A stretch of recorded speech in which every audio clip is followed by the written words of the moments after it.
Tural bəy, istərdim siz də fikirlərinizi eşidək. Bir usta fikirləri olaraq təmirdəki gecikmə məsələlərini toxunmuşuq bugün. Bəli. Bu məndən əvvəl təşəkkür edirəm dəvətinizə görə. Məndən əvvəl səslənilən fikirlər oldu ki, bu amillərə görə, yəni ləngimələr olur təmirdə. Buna həm müştəri tərəfdən, həm iş icraçısı və usta tərəfdən olur. Mən belə deyim, müştəri tərəfdən var nə istədiyini bilənlər və nə istədiyini bilməyənlər.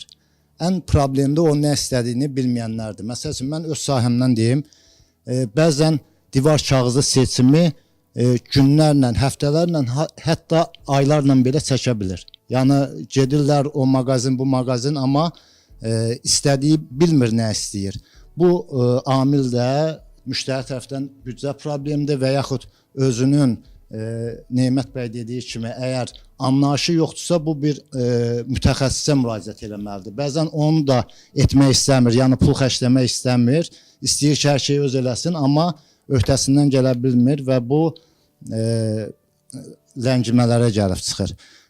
Əli bəy bəlkə qeyd elədi, divar kağızı istifadə olunur boyanın altından. Qeyd edim ki, həmən o divar kağızı, yəni filizilin tərkibli divar kağızıdır, boyanmaq üçün nəzərdə tutulub.